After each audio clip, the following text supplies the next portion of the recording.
My name is Stacy.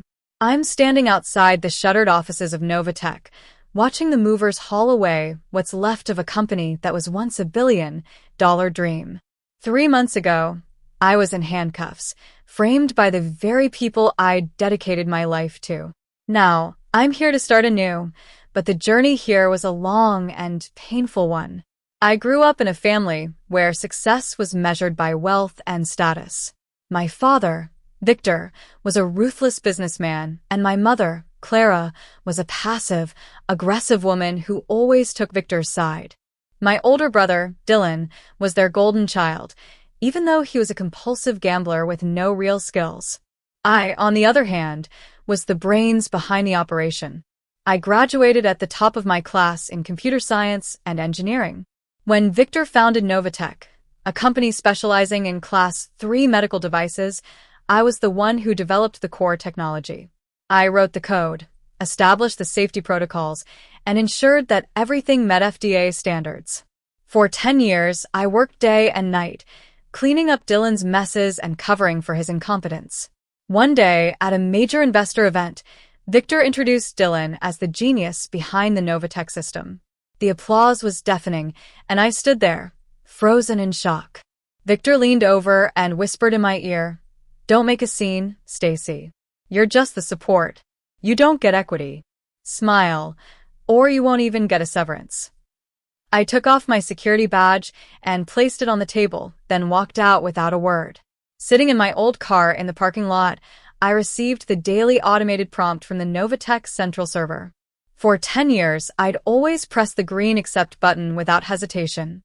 But this time, I looked at my hands, the hands that had built this empire, and I pressed decline. On the live stream on my tablet, I watched as the prototype device froze mid-operation. The room fell into chaos as the FDA-mandated alarm blared. Victor called me, screaming at me to turn the system back on. I calmly explained that it was a safety feature, a 24-hour supervisor mandate for Class 3 medical devices. Without my biometric authorization, the system defaulted to safe mode. When I demanded 50% of the company's equity in return for unlocking the system, Victor's true colors showed. He threatened to sue me and called the FBI. When I returned to the office to confront them, 4 FBI agents stormed in. Victor presented a false affidavit alleging that I'd committed corporate espionage, wire fraud, and deployed malicious ransomware. I was handcuffed in front of everyone, including the investors who now looked at me with disgust. But then, a lead investor noticed the error code on the screen. He realized it was a federal compliance issue, not a virus.